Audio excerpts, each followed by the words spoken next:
Good morning. My name is Sparrow Kennedy. Welcome to the Occupied Live news program, where we cover the occupied perspective. Here are the stories for today.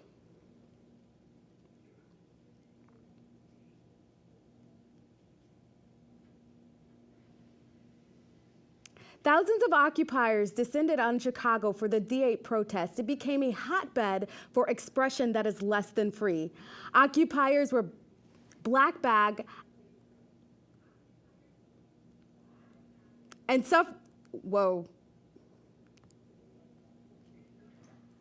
black bagged at a record rate, hit by police vehicles, and suffered severe injuries as a result of police brutality. One occupier had this to say about his experience.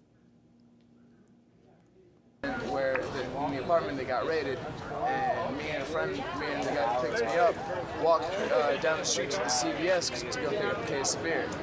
And the CVS was closed. There was a sign on the window that said that they were experiencing some technical malfunctions. So we were waiting outside for them to reopen because it was a 24/7 CVS, and a squad car rolls up with 4 officers inside of it, and they told us to put our hands on the car. They searched our pockets. They were being very rude. They handcuffed us, set us outside for about 3 hours. No, I don't know about 3 hours. It was about 2 hours. They had us out on the curb, and they brought us into the organized crime unit, which is the place where they bring mobsters and gangsters and actual criminals.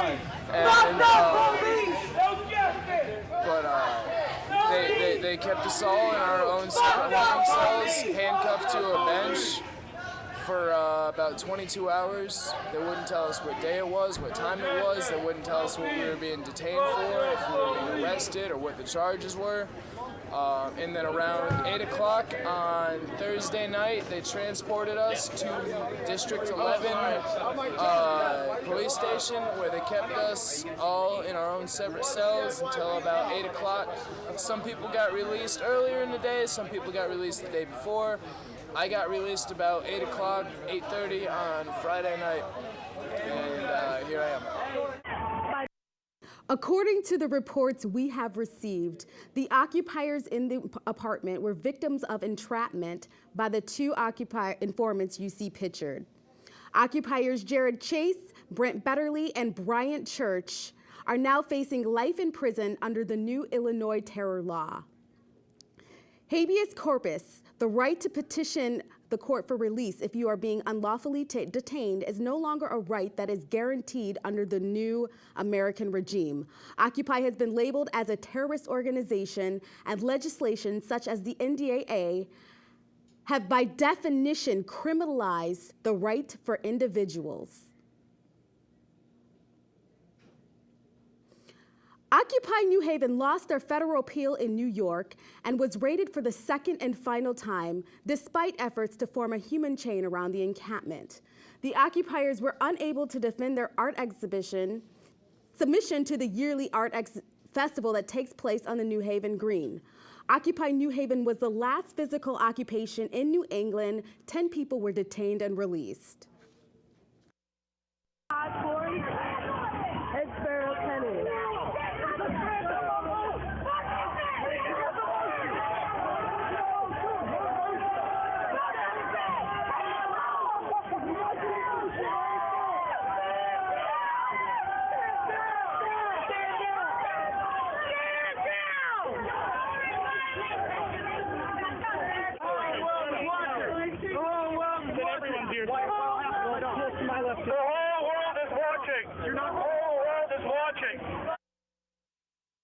Occupy New Haven was surrounded by controversy because it was one of the few occupations that had a clear-cut legal claim to the land they were occupying. Due to the lack of communication within Occupy, New Haven was unable to rally enough support to ensure that there would be adequate oversight by the public in the matter of legal proceedings. The Golden Hot Progressive Tribe has offered to provide housing and sanctuary for New Haven occupiers and any other member of the Occupy community, provided they respect the customs and traditions of the tribe. They have also agreed to host the Occupied Musical Festival, slated to start August 16th. In world news, the Ukrainian government is handling the dog overpopulation problem by creating a mobile cremation unit and authorizing sanitation crews to literally throw dogs out with the trash. This video is really graphic.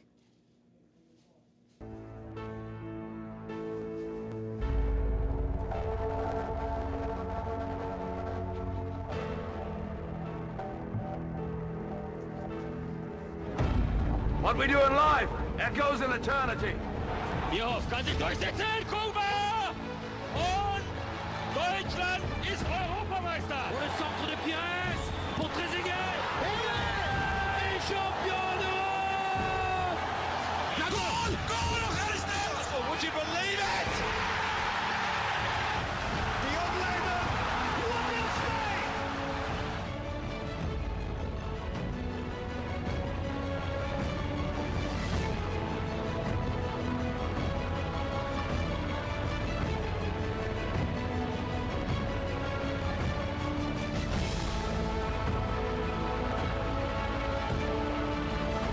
What a finish!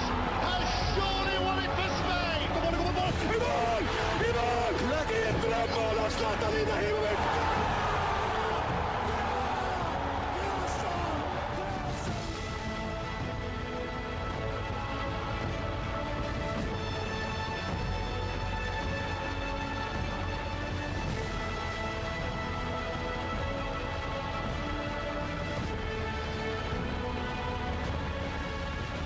It's the hands! Turkey have won it! Operation Ukraine is a project in which the Ukrainian government is rounding up animals en masse and burning them to death. Animal rights activists are up in arms about these developments. To date, over 80,000 have been murdered in an effort to clean up the streets for the 2012 Euro football games. If this activity is allowed to continue unchecked, over 300,000 dogs will lose their lives in a horrific manner.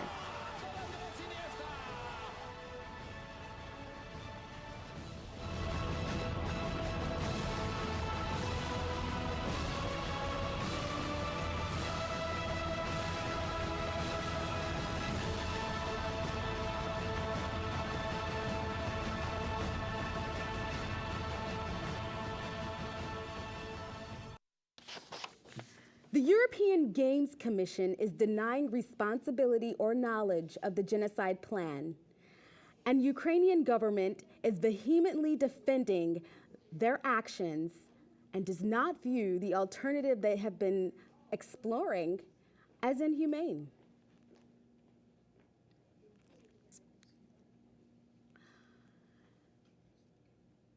An RQ-4A Global Hawk, a $100,000 unmanned aerial vehicle, crashed near Salisbury, Maryland.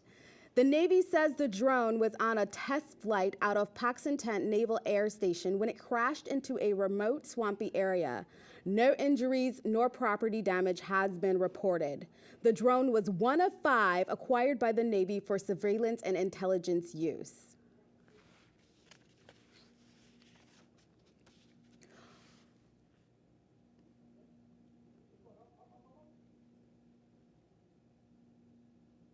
While on a walk with a friend in Jackson Heights, Thomas Raphael, a 69-year-old justice of the New York State Supreme Court, stumbled upon a chaotic scene.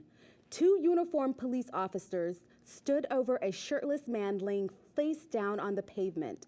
The man's hands were cuffed behind his back, and he was screaming. A crowd of people were vehemently voicing their displeasure at the behavior of the police. The judge, concerned the crowd was becoming unruly, called 911 and reported that the officers needed help. Within minutes of him making the call, one of the officers became enraged and began to scream at onlookers. Justice Raphael, who was wearing a t-shirt and jeans, became the physical recipient of the officer's violent outbursts. According to Judge Raphael, the officer rushed forward and delivered a sharp blow to his throat that sent him reeling back and doubled him over. The judge says the initial complaint that he filed was dismissed by a sergeant who happened to be the ranking supervisor at the scene. The episode that took place Friday morning just before midnight is now the focus of an investigation by the Police Internal Affairs and the Citizen Complaint Board. On June 6, 2012, participants in Occupy Albany movement protested at the Capitol for the passage of a bill that would raise the state's minimum wage to $6.50. The protesters delivered a $2 million check to representatives of the government, referencing the $2 million given by the game industry to the pro-Cuomo lobbying group, the Committee to Save New York.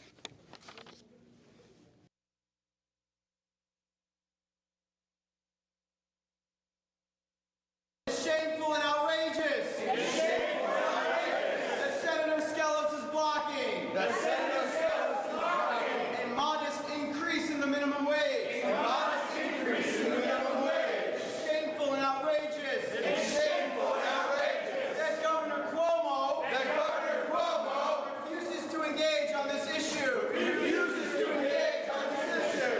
Minimal response. The minimal response is an immediate increase in the minimum wage. It's an immediate increase in the minimum wage. A just response. A just response is a living wage. It's a living wage. It's been well publicized that Governor Cuomo accepted a $2 million check from the gaming industry. And it appeared that as soon as he received that check, his position was, his motivation to take a position favoring the gaming industry was expedited. Occupy Albany has been using the tactics of peaceful protest, asking for a modest increase in minimum wage, asking for a living wage.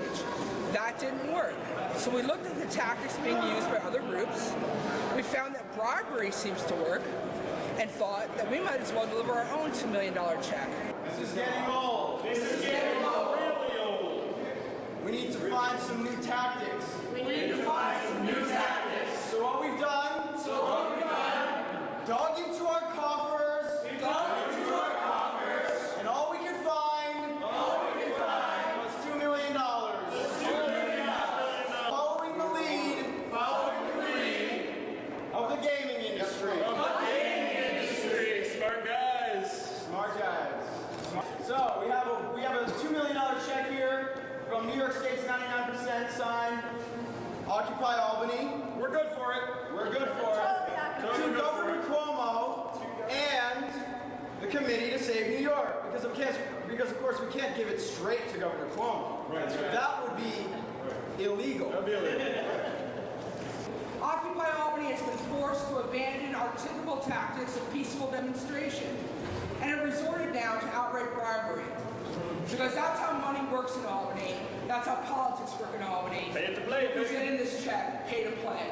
Cuomo, come out and face people you sold out. Cuomo, come out.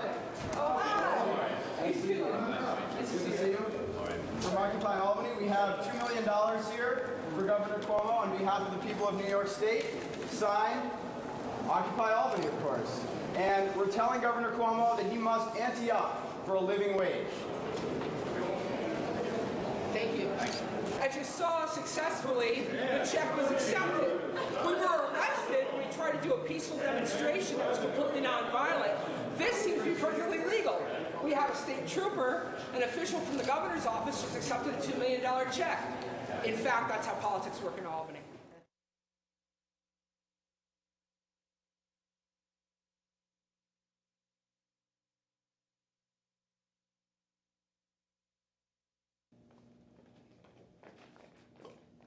Today in the studio with us, we have Margot Gregory. Margot is a teacher. She is also an occupier and graduate student. She is a member of Time's Up environmental group and a volunteer with the Occupy All Streets Michelle Obama campaign. Janet Gearson has been active in OWS since October 2011. with the Facilitation Working Group, the WOW Caucus, and the Feminist Planning Group. She's the Educational Director of the International Institute on Peace Education and was co-director of the Peace Education of Teachers College for 10 years. She is also a member of Theater of the Oppressed. And we also, last but not least, have Melanie Gold. She's the co-founder of Women Occupying Wall Street and the Feminist General Assembly.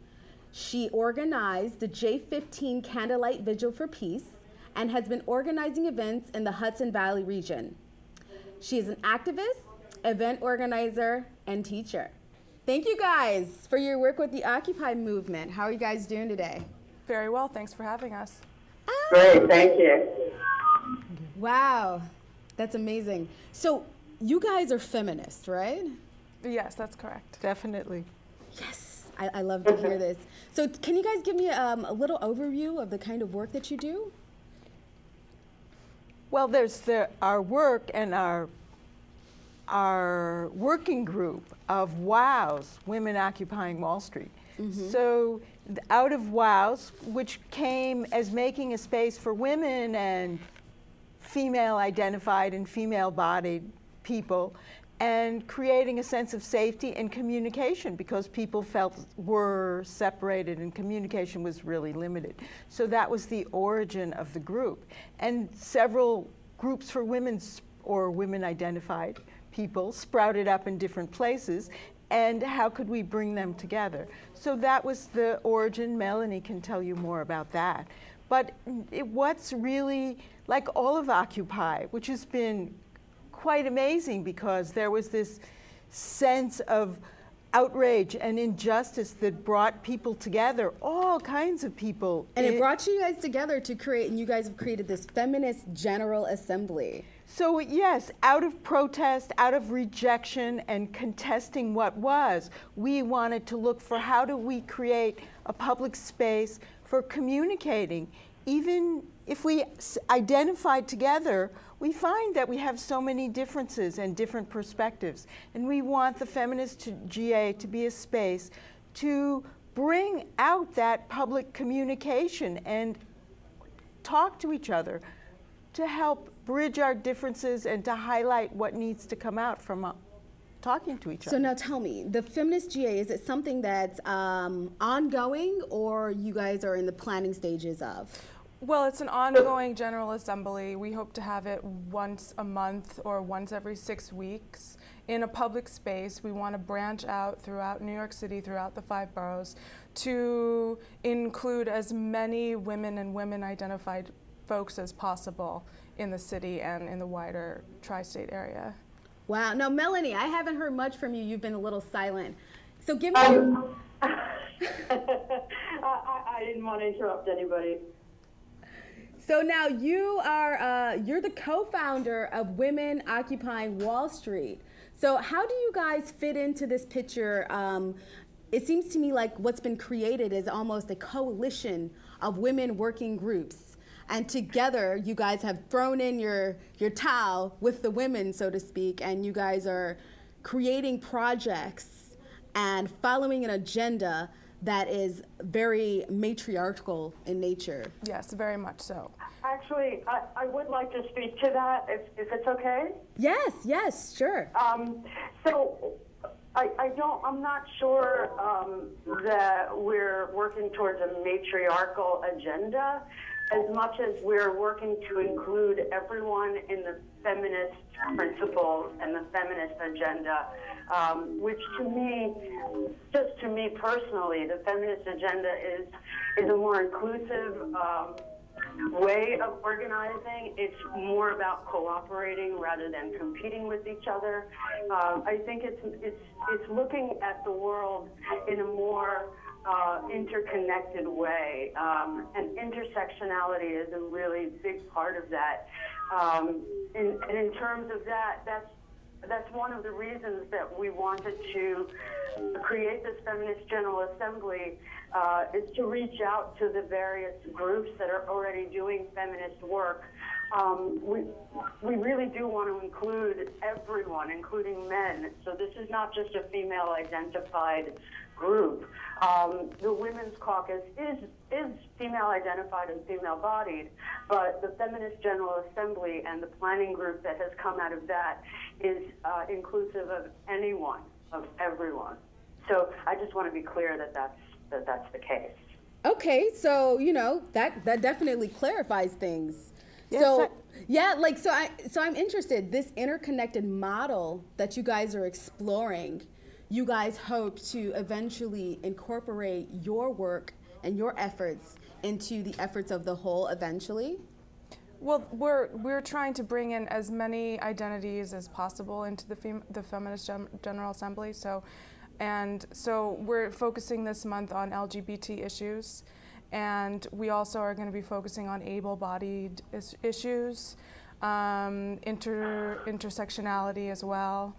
So, and we also just want to have an open dialogue for people who want to come and share and raise consciousness and have conversation. Wow, this sounds wonderful and very exciting. When is the next event or meeting that you're having? When is that going to be taking place? So the next event is this coming Monday, and it's the actual Feminist General Assembly. At our last assembly, which was May 17th, it was the first one we had ever had. It was really a great big success. We had more than 300 people there, and we had decided there as a group, all of us, all 300 of us, decided that we wanted to do this every month. And so we have planning meetings that happen weekly, but there are no more planning meetings because the assembly is this Monday. It'll be at Washington Square Park at 6:30. And we meet right by the arch, or just in front of the arch, between the arch and the fountain. And it's very much a forum for us to discuss the issues that come up from feminism and issues that relate to the way that we relate to our world. And I think Margot said it really well. She said, we're going to be dealing with LGBT issues. That's one of the reasons we're timing it this way, is because this coming week happens to be Pride Week. And we definitely want to be a part of that. We want to include that in our conversation. Fantastic. Can you show the... Yes, I have the official Feminist General Assembly notebook. If you attend the Feminist General Assembly and you have ideas or thoughts that you would like to get out to the world, you are free to write down those ideas in this book. And the organizers will go through this book and take out your ideas and explore the energy that you're willing to put into this project. Yeah, and we're an open collective, so we're open to people joining WOWS and the Women's Caucus as well, so to help organize.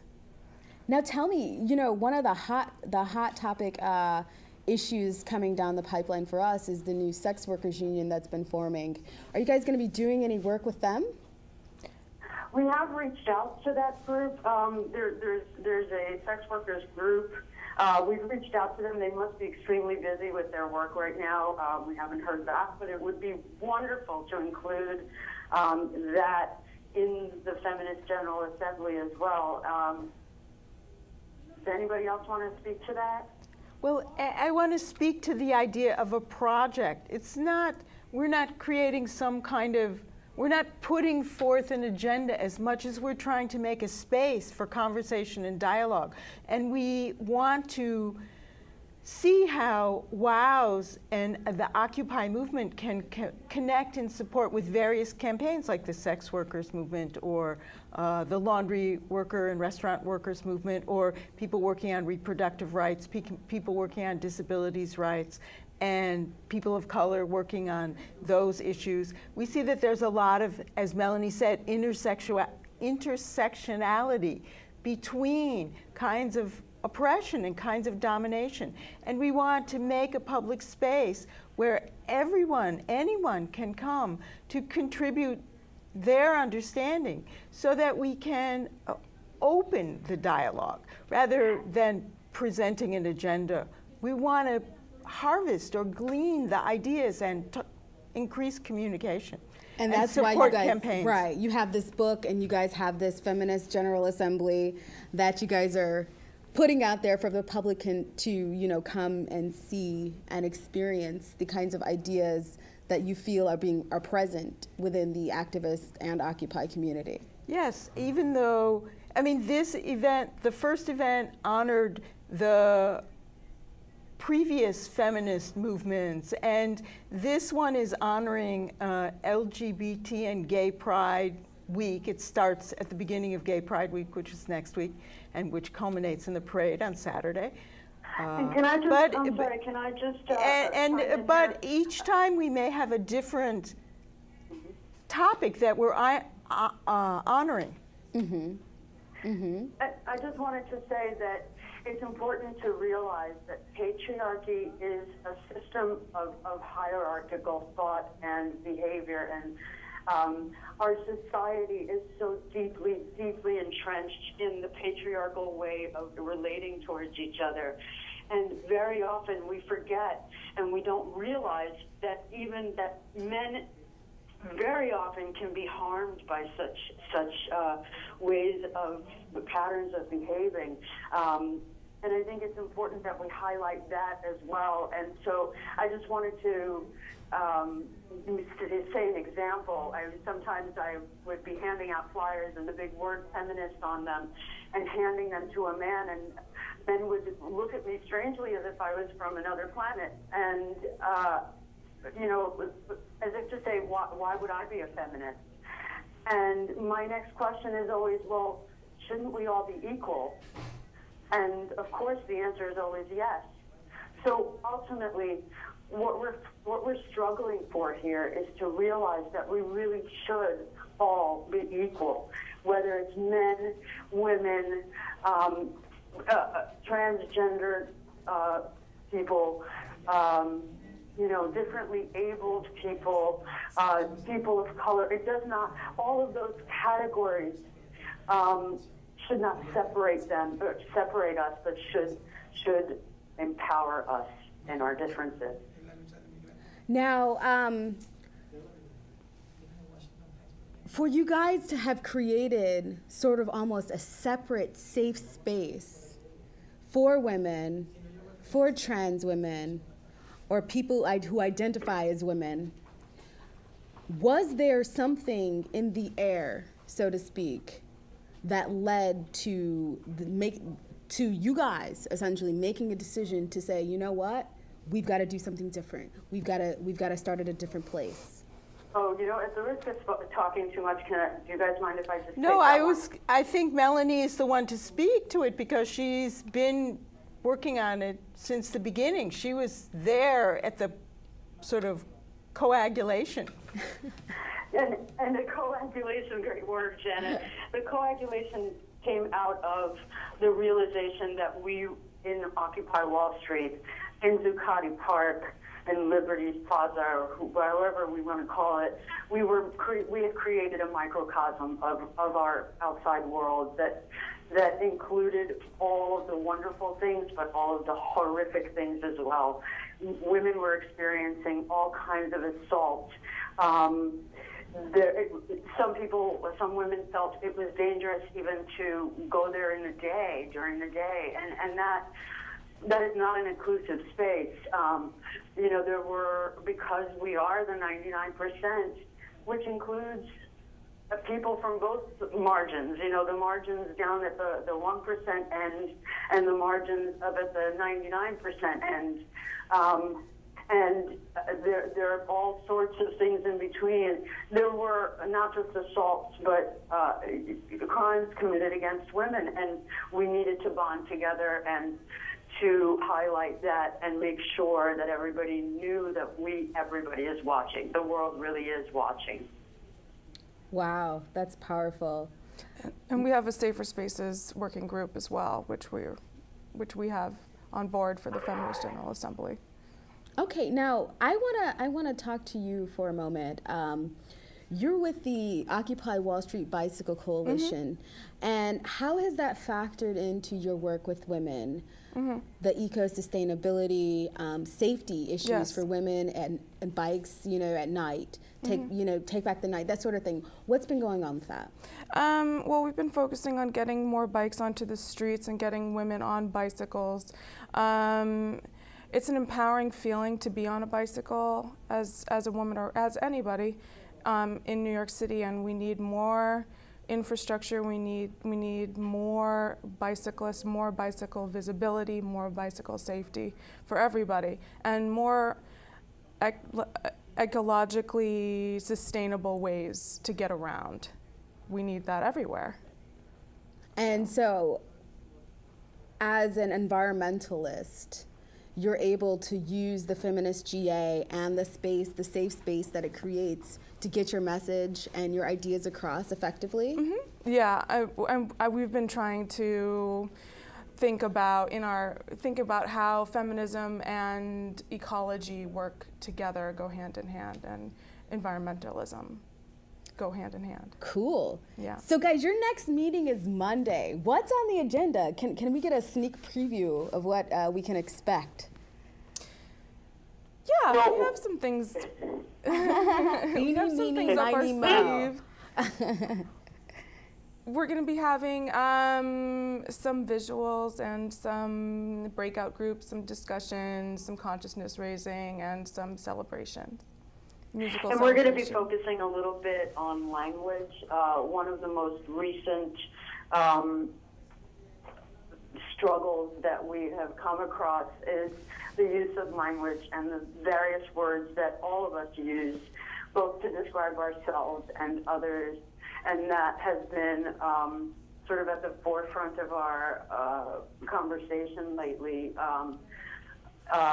There's an ongoing conversation, actually, with Safer Spaces, you just mentioned, Margot, and that is something that can take years to develop and figure out, and is an evolving conversation with, words change, connotations of words change, and actually one of the things we want to do is change the word, connotations of the word feminism to include everyone. So, one of the conversations we'll be having will have to do with language, with words such as, concepts such as war on women, sisterhood, words like that.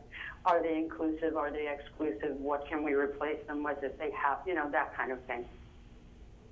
Now, what could Occupy as a supportive community do and remember to be cognizant of that would make, shall we say, accessibility a primary concern when it comes to dealing with women, with women's issues, and the language barriers surrounding the communication of feminist thought and ideas?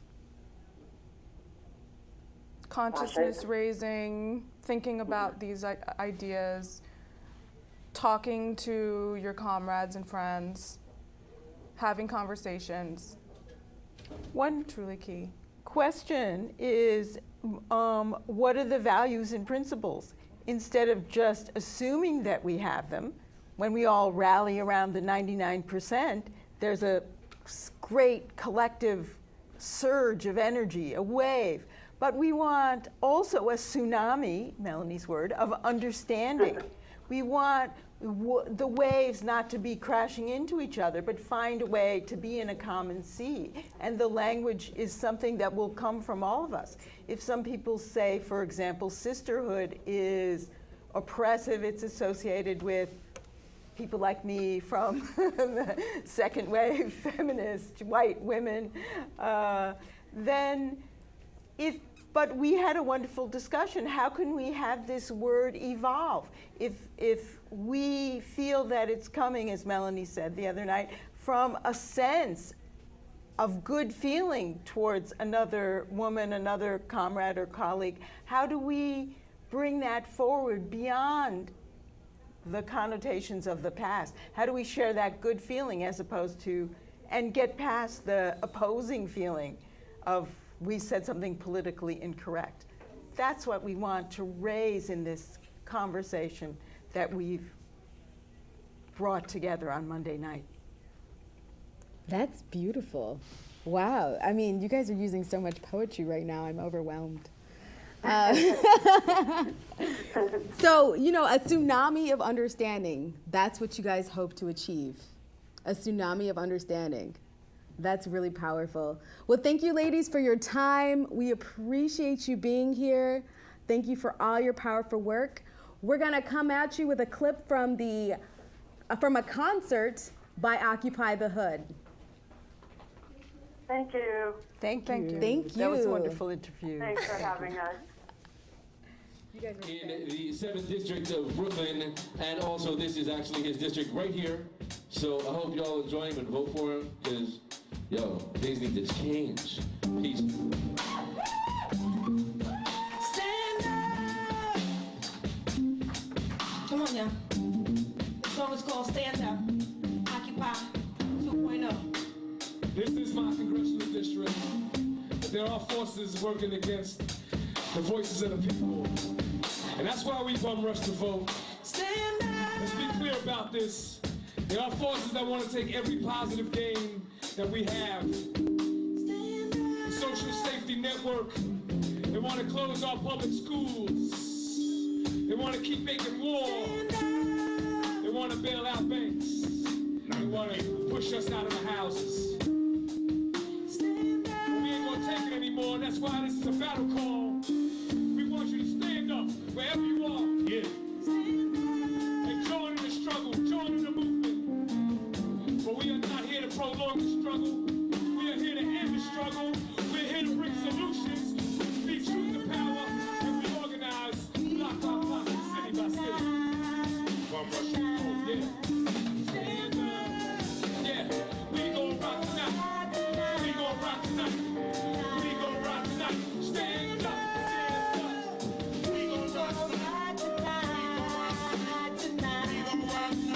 Put my foot down, take a look around. See this land is changing. Open your eyes, no surprise, the movement is not waiting. No more hesitation, the hood's in occupation. Global block got the equation for the brand new nation. Hey, systemic confusion from minds on the revolution.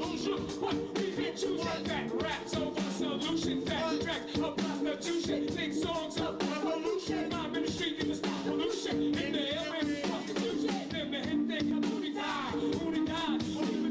Siempre estamos luchando en el barrio. Occupamos seeds, we taking over. Occupation, freedom soldier, former people to the square.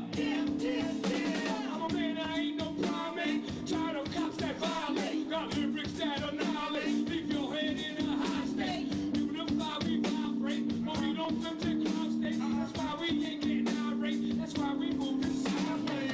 I rise up from under. I pour down like thunder. I got a lovely bolt inside my throat, and you wait slumber. We do this for the love, others do this for whatever. We'll work the block, we'll skip the top up, we won't stop, don't never. At the dinner table, grandmother style, we pass around the food, like bread and stay a while. Real discussion, lead to action, breaking jacks, not gonna happen. Wait, we'll do it right in control. In the hood, home soul, bring it back to us in the day. Too much talk, but it's not facts. Think into your head like we return. I'll facilitate, you take time. So you bring it down, we'll get back. Ain't no problem, we can't attack. You find all hoods all over the map. We the people that live in the trash. Identifying methods of survival, sharing love. We've been around the world and back, and we carry on. We call it 'cause our hood. We love it and we use it to open doors and opportunities for our children. Stand up, then we gon' rock tonight.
Yeah.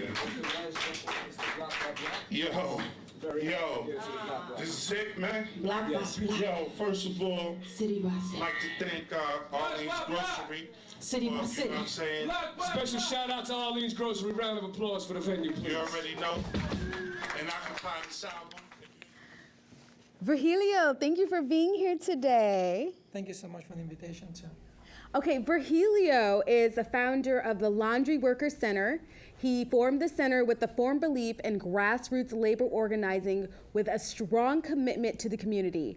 Virgilio has trained dozens of workers to lead their own campaigns for justice in the workplace, and he's a proud immigrant from the Dominican Republic. That's true. Oh, welcome to the U.S. Thank you.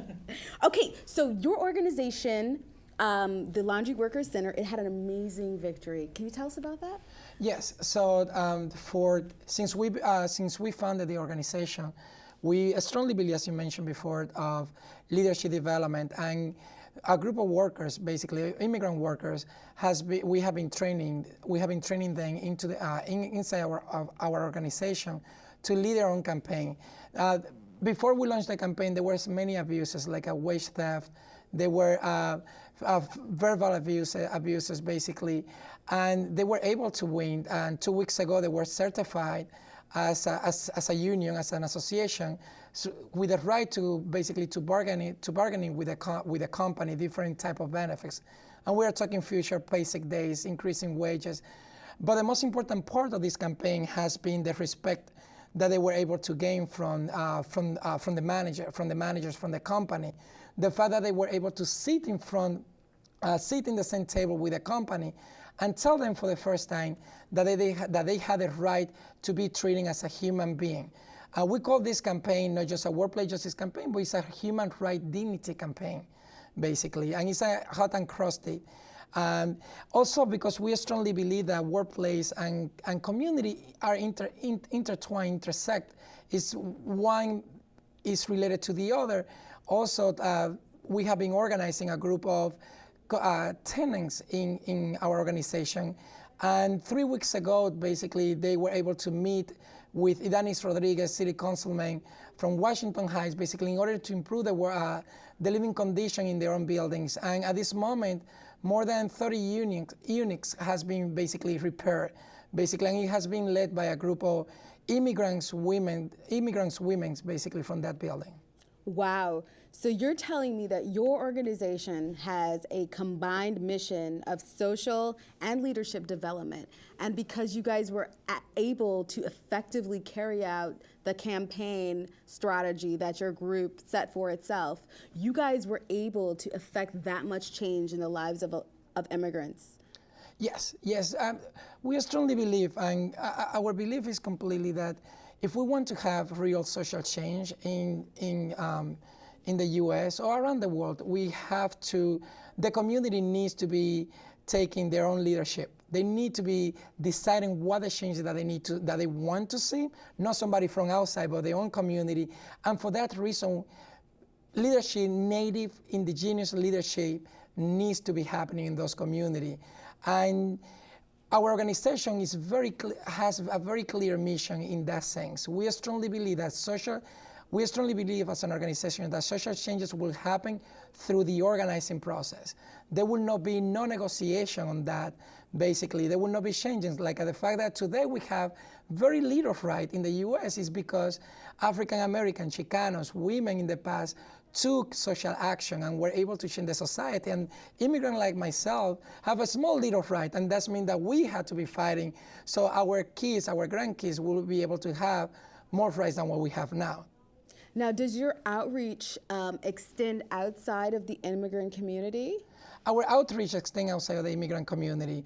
What we tend to be focusing more is what we call minority, basically. A minority, in that group, we're talking about women, we're talking about immigrants, we're talking about African Americans, so yes. Wow, that's great, that's great. So how do you raise awareness within your demographic about the programs and the services that you offer? In the way that we do it, we raise what we call social consciousness awareness, basically. It is basically, we have what we call the Progressive Black Leadership Institute, in which we do a lot of readings, for sure. We put things in practice, and we analyze the inequity that exists in society. And what we do with those analyses, basically, we're putting in practice. So we're going back to the community, the members going back to the community, and to talk to other members who might not have that social consciousness about why they are living in different conditions. So for example, white social services in Washington Heights in Harlem tend to be really bad compared to the east side of Manhattan, for example, in the Upper East Side Manhattan. Why women tend to be getting less than male. White immigrants workers in different industry tend to have the worst positions. So this is part of the consciousness that we do it in our organization. If you could sum up your personal mission as a member of your organization in a minute or less, what would you say? I would be saying that my personal mission is to train many, many possible leaders in our own community, because we know that the only way that we're going to be able to have social changes in our society will be through the organizing. It will be through the organizing process. I know that my time in this life is very minimum. So our legacy will be how many leaders we train in our community to be able to continue the changes. Fantastic.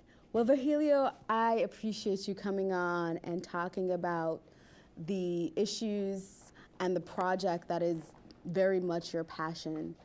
I love the work that you're doing. And I want to know that how can activists who want to be in solidarity with the action that you're taking, how can they get in contact with you? How can they plug in? There is different way. We are an organization that is very involved with the Occupy Wall Street movement.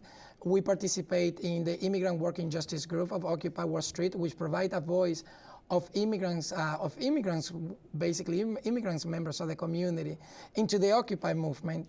And the way also that you can get in touch is through www.lwcu.org, or you can contact, there is a phone numbers, and you can contact us. And there is different action that is happening around the city. Today we are going to be having one in the afternoon at 5 o'clock. So. Fantastic. So 5 o'clock today, where at? 14th Street and First Avenue. 14th Street and First Avenue. Okay, so everybody, 14th Street and First Avenue, you can organize with the Laundry Workers Center. Thank you so much, Virgilio, for coming on. Thank you so much to you. Do Occupy is a musical action intended to support, unite, and inspire voice. Anybody can do it, anywhere, anytime.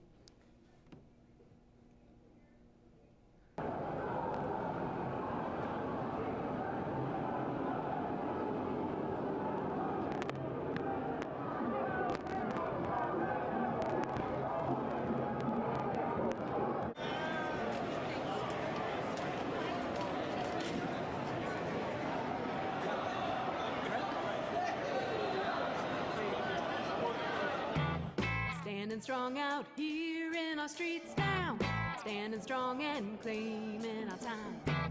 Standing strong out here in our streets now, because they done us bad with their crime. Won't back down till we get it, but we reckon we ought to get it. Been marching and fighting, we still got so terribly far to go. Only crime that's being committed, crime of making us hungry and poor, kicking us out of our homes every minute when they ought to be helping us more. Hold it steady right there while we hit it, where we reckon we ought to get it. Been marching and fighting, but we still got so terribly far to go. See the cops hiding in riot gear, like a chain gang they don't even know, being used like puppets for greed. Hear a scream, you're one of us, don't you know?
All Streets is an artist collective that is hosting an Occuparty at 25 Bogart Street on Sunday, June 18th at 8 p.m. All Streets is a group of Occupy artists who have banded together under the mission of promoting ideas through artistic expression. The Occupied Radio is seeking hosts for their radio show.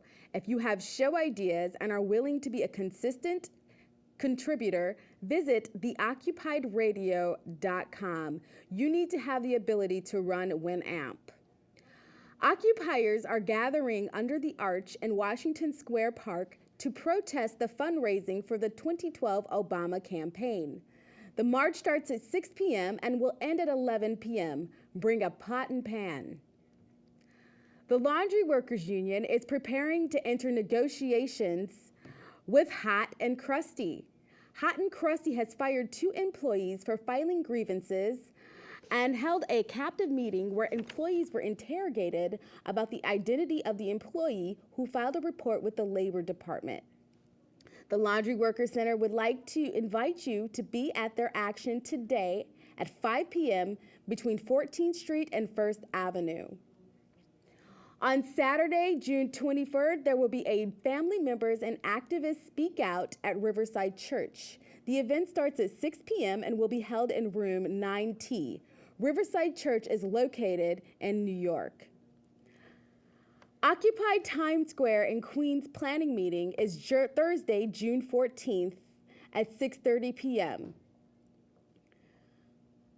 It is located at 78th Street, Play Street, and Travers Park, Jackson Heights.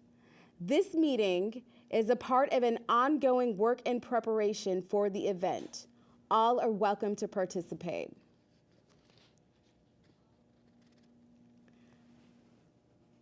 Occupy Queens and logistics for the Father's Day silent march to end stop and frisk are Sunday, June 17th. The march begins at 3 p.m. The march will start at 3 p.m. They will march from the south on 5th Avenue to 77th Street. The mayor's mansion is on 79th Street. Please wear comfortable walking shoes, put on sunscreen, and or wear a hat, especially if it's a sunny day. The Graham family continues to fight for justice against police violence across the city. Join family, friends, community, and allies next Thursday, June 28th at 749 East 229th Street in the Bronx. Check us out on Facebook, Occupy Public Access NYC, and on the web at occupystudio.org. Thank you for watching Occupy News. I'm Sparrow Kennedy. We'll see you next week. Oh, I guess you're going to see me a little bit sooner than next week, starting right now. Guys, I would like to thank the community for supporting Occupy. Your support has made everything that we've been able to do possible. If you would like to continue to support us in the future, please check us out on Facebook, like us, and watch our shows.